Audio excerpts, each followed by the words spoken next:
Another IMOCA dismasted in the Jacques Varb. 11th hour racing teams IMOCA Alacaille is out of the Transat Jacques Vabre. Britain's Simon Fisher and Justine Mettraux of Switzerland alerted race management this afternoon that their IMOCA had dismasted just north of Cape Finisteere off the Spanish coast. Both sailors are safe and uninjured.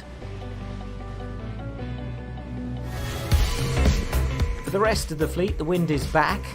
These are the day's highlights. Bonne nouvelle, on a chopé du vent. Et il faut croiser les doigts qu'on arrive à garder ce vent. Tout va bien à bord. On profite d'un petit peu de soleil. On n'a pas beaucoup vu ces derniers temps. Voilà, on dirait qu'il fait une petite pointe à 27 nœuds. Voilà, regardez, le soleil se lève. Il y a 25 nœuds de vent. Ça marche bien. Et on jive dans 5 minutes. Ça va, même? Ouais. Y'a quoi devant la moto? y a un petit bateau de plaisance là, qui traverse l'Atlantique comme nous.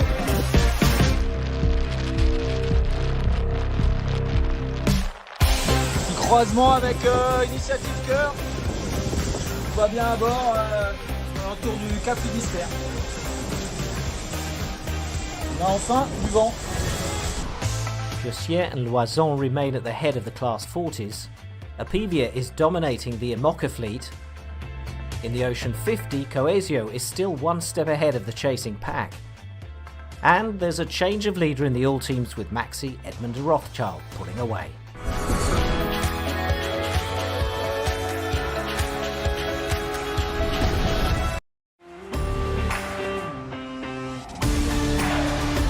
This is the Sailing World on Water, November 12, 2021.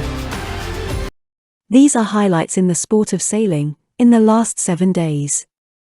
Justine Mettraux and Simon Fisher had a bad night last night when their rig collapsed. Everybody's okay. Their mast exploded, and for them, that's when their work started, tidying up the mess and returning safely home. The boat is the ex-Hugo Boss 6. After the start in the Transat Jacques Varb, the Bay of Biscay was unusually quiet for the fleet, but the next night the wind returned, and they romped off past Cape Finisteere and onto the rums in the Caribbean. Day 3 of the TP52 Super Series in Palma, Mallorca. Platoon returning a pair of second places, and Phoenix a pair of thirds, saw the German and South African TP52s locked in a three-way tussle with the USA-flagged Sled for the Rolex TP52 World Championship title. After 6 races, only 1 point separates the trio. Back-to-back national MC38 titles for Sean Lane and Quentin Stewart's Lazy Dog was no picnic, hours of floating around Sydney Harbour expectantly on the final day yielding an empty scoresheet which meant victory reverted to Day 2's narrow lead of 1 point over Marcus Blackmore's Hooligan. It doesn't get much closer than that. Day 1 of the GC32 Marmena Cup and Mercier's Marmena enabled 3 perfect races to be held on the opening day of the final and deciding event of the 2021 GC32 Racing Tour.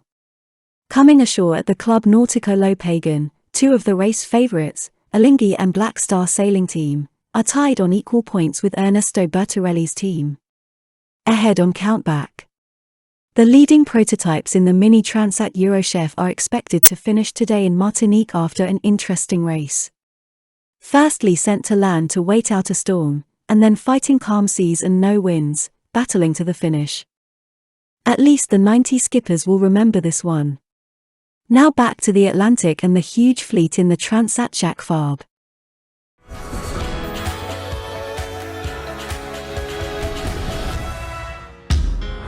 Not a breath, not a puff of breeze. A zephyr, a feminine word used by French sailors and good for drying the feet. It's like being on a lake in Switzerland. In the exhausting game of slow motion sailing, the prize goes to those who find the wind first. There at last we'll head south and hopefully find wind. Staying positive, even after 36 hours spent looking for breeze. Can you see anyone? An Ocean 50. That's not a good sign. Who do we see here? Team GCA right next to us. We don't know what time it is, if to be awake or asleep. Either way, we're skimming the rocks. Today's menu is a small onigiri of rice, red plum leaves and seaweed. Mr. Millon, being from Normandy, I can only say yes. We're being accompanied by a lot of dolphins.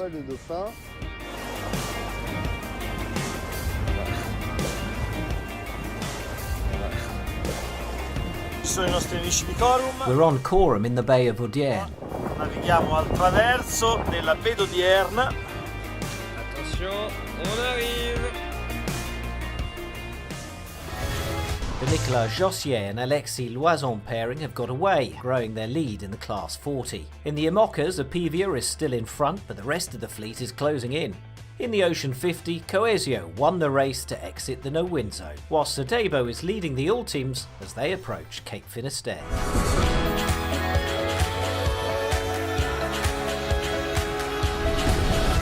What a difference a day makes. Released from the windless high pressure, the Ultims are flying south. In the last 24 hours, they have covered 665 miles, compared to 160 the day before. This morning a northwesterly breeze is powering them along at 25 to 30 knots. Last night, the challenge was to round Cape Finisteere. For François Gabart, on SVR Lazatigue, it meant a few hours on deck completing several jibes. In this morning's radio session the skipper told us, "We've been seeing someone on the AIS all the time since the start, it's quite nice. It's always interesting to have boats alongside us. It allows us to get a measure of our new boat, but also to challenge each other because we always want to go faster than them." The Ultim fleet remains close, with Edmond de Rothschild out in front, with a lead of 10 miles over second place Sodebo Ultim 3, and 58 miles over Banque Populaire 11.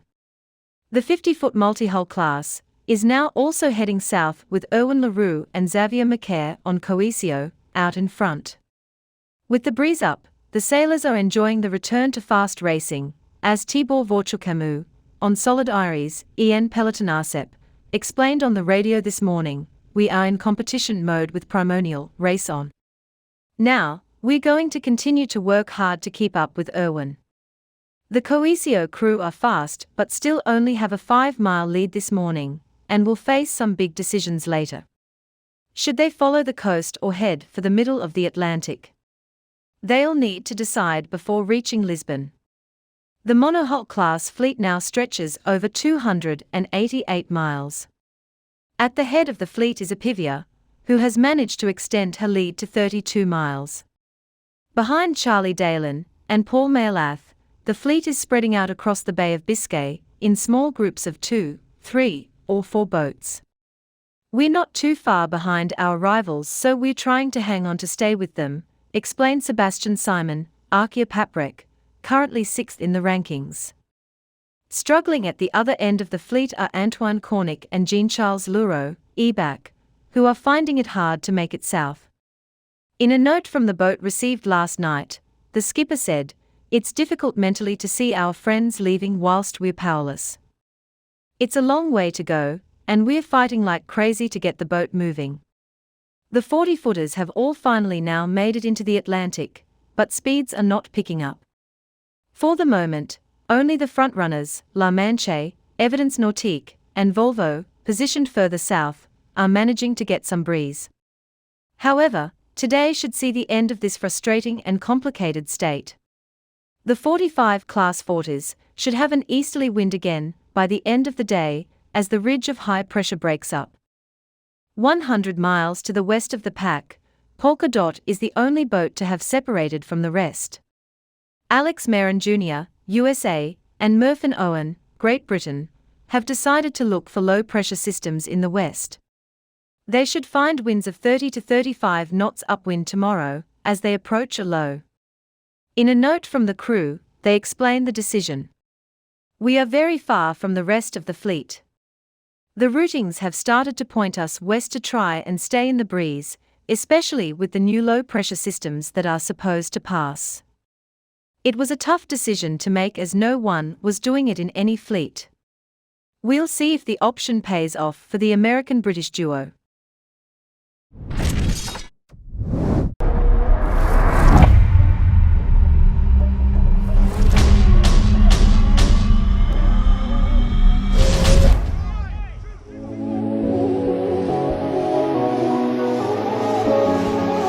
Welcome to day 3 at the Rail Club Nautical de Palma. We're waiting for the breeze to fill in. There's been a little bit of delay. It's incredibly tight at the top of the circuit and the regatta standings. Let's hope for a great day's racing. Well, in the end, a great start from Phoenix, the left-hand end of the line. Brennesek over the line, one of 3 boats recalled. Brennesek having to go back. Big dip for them also. Interlodge and Gladiator having to go back with individual recalls. So Phoenix leading up the first beat, but it's actually Allegra around the top mark. Allegra getting a better top mark rounding. Then it's Phoenix second, Platoon third, and Pravetsa actually up there in fourth. Coming down the first run, then Allegra had extended out, good speed downwind and ahead of Phoenix. Into the leeward gate, then Phoenix down speed round the right hand mark. Allegra the slightly better boat speed coming off the leeward gate. Extend up the beat, then it's very close between Platoon, Phoenix and Sled.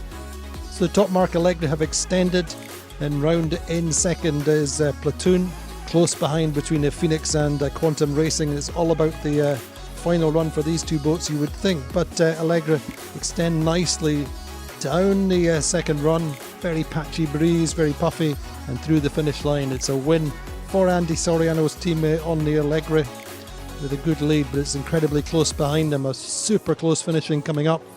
So Platoon through for second, and then it's close for third, fourth and fifth. Phoenix getting through for third and very close between. Brennesek just been pipped by Quantum Racing on the finish line, but a very close finish. Race 6 and Sled start off the pin end of the line. Interlodge a little bit slow and back from the line, but a good start then overall for Sled. Nicely powered up this first beat. Allegra going well, and at the top mark it is Sled leading Allegra. Then a battle behind them between Interlodge and Quantum Racing overlapped. It's all about the set getting clear down the first run, but by then already Sled are well clear, leading through the leeward gate.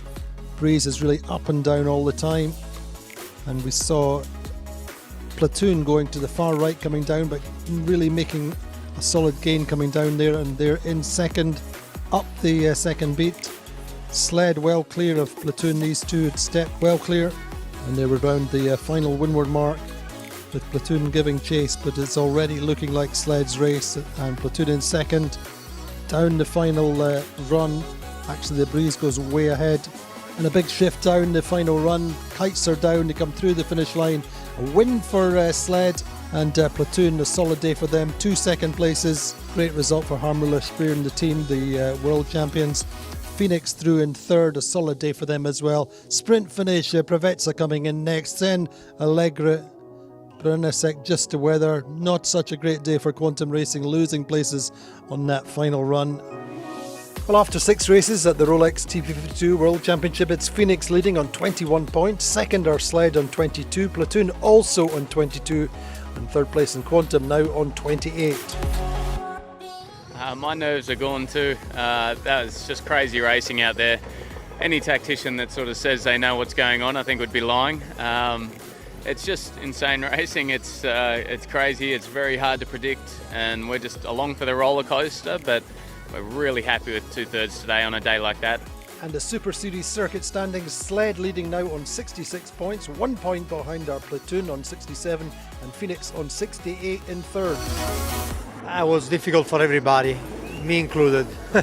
Yeah, difficult first race. The second one was not any easier, but we had a good shift in the first upwind, and we played well from the middle to the top. Well, it seems like since the very beginning of this regatta we've been talking about how close and how tight it was going to be for the Rolex TP52 World Championship title and for the circuit title, and that's very much the case. Only 1 point separating the top 3 boats for the regatta, and the championship is just as close. We've only got 2 days of racing left. Stay with us right to the finish.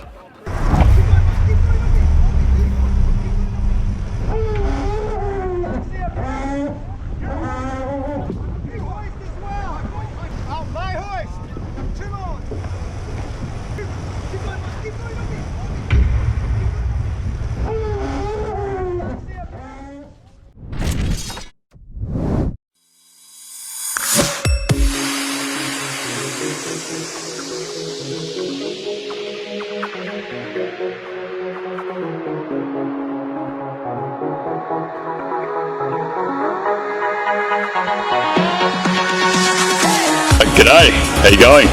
My name's Ollie Court and I'm the bowman on Thor, the ex-Lightspeed MC38. Now with a crew consisting of some AST sailors, the owner Matthew Henning of course, and our tactician Jim Colley and Sean Connor, who are also on the 49er crew, and a couple of the AST youth development team, as of course a couple of super boiler sailors as well. So we have quite a young crew, and we're probably the newest kind of entry-level crew in the MC38 class. We were very fortunate enough to have some 5-up training sessions before we got into some serious training, and that really gave us, especially Matt, just a kind of a good understanding of the processes that happen on the boat.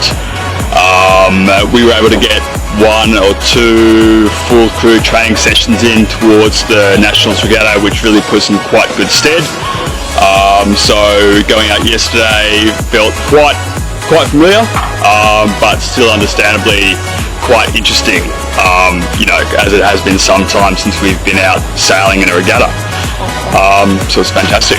This is the biggest regatta we've had in some time, with 8 boats sailing. 8 boats, there's not much space out there, so I'd say it definitely gets the adrenaline pumping. I think today with a little bit, hopefully a bit more heavier breeze. This afternoon we're going to see probably, I would say, a bit more distance between the boats coming up to the top mark, but knowing how close calls, how close some of these boats can get, especially when they kind of bunch down towards the top mark and the finish line, we're going to see some close racing, but there's going to be some really great downwind runs today. I'm quite looking forward to seeing a lot of wake arounds. There's going to be a lot of water coming over the bows. No, it's just going to be a day full of action. I'm Rolene and I do runners, and sometimes I take the jib over when we go downwind, and I just keep an eye on, I guess, everything when everyone's really busy and make sure everything runs well. I've been training with these guys maybe for, well, over the past year, just a couple of times, and filled in with some regattas, and then this is my second regatta with them. I was sailing on a Varb 40, Lutak, that's the one next to here. And other than that, I'm from Holland, so I just got here 2 years ago only, and just started like asking people to race in their boats, and which went well, and everyone's really nice over here. So I think as long as you meet people and just put yourself out there a little bit, then and just work hard, show that you want to, you know, be on the boat. We've got a team of 9 now because we're all quite light. So I fit perfectly in there with my weight as well, that's lucky, but yeah, so I'm keen to stay on for the season, yeah. I think we did really well the first 2 races. We had we were first the first 2 races, and then 2 fifths. So I guess we had a bit of a, yeah, not so much fun the second and the third and the fourth race. We had fun, but we had some incidents with a ferry almost coming across us, and but that was fine in the end, luckily.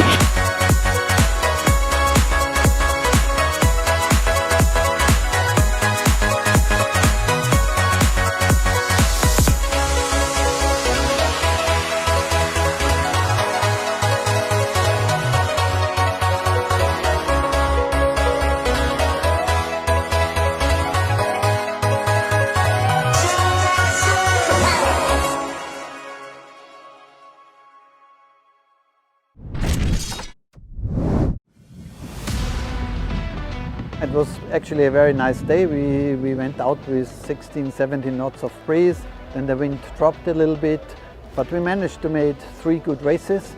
At the end we tried a 4th one as well, but we had to cancel it. But that's sailing in nature, and it's really nice. For all of us it's a new area. We have our boats. I never raced here. It's quite interesting. It's still November, very cool conditions. Not with the temperature, but really nice breeze. Made for foiling boats because always flat water. And looking forward for the day number 2.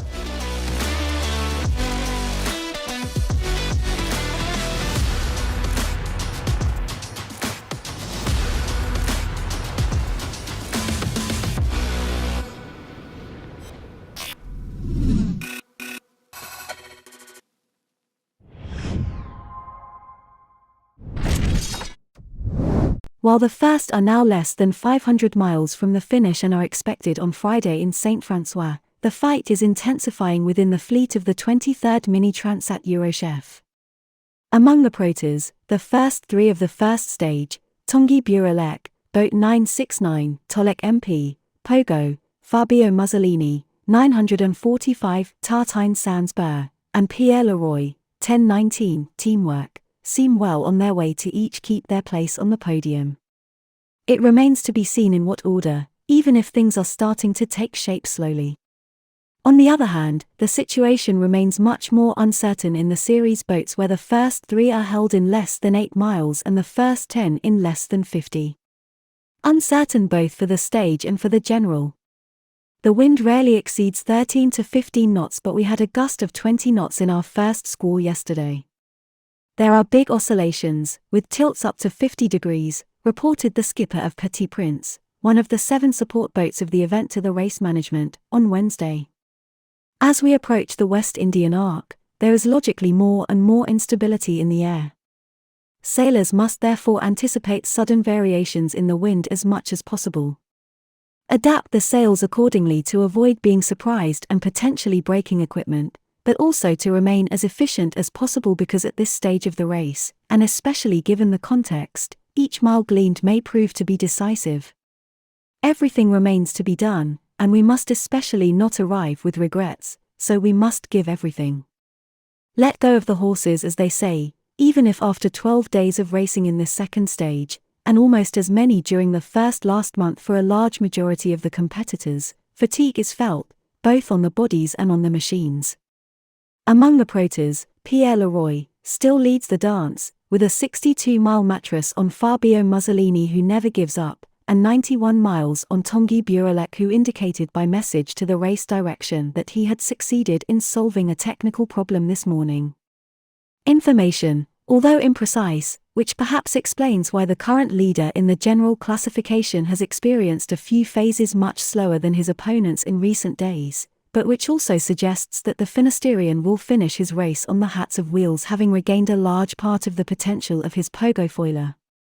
From there to knowing if it will be enough to come and shake up his 2 rivals, nothing is less certain, even if, as the saying goes, as long as the line is not crossed. In this sense, there are many examples. As an example, we can recall in particular the incredible misadventure of the Briton Alex Thompson, who shattered his dream of victory in the Route du Rhum 2018, on a rock 60 miles from the finish line, when he had won the race. Being more optimistic, we can nevertheless affirm that with less than 48 hours of the arrival in Guadeloupe, the skipper of Teamwork took a good option, both for the stage victory, and for the victory of the test. Unless there is damage or a major turnaround, he is expected on the line Friday between 10 a.m. and 4 p.m. local time, that is between 3 p.m. and 9 p.m. Paris time, with a lead that could be 6 or 7 hours on his runner-up. In the series boats, the outcome remains much more obscure. Rarely in the history of racing have we seen such a scenario. If we remember the last 2 editions, in 2019 Ambrogio Beccaria dominated head and shoulders, while in 2017 Erwan Ledrouillet had largely consolidated his first place several days before arriving in Martinique. This time, almost impossible to make solid predictions.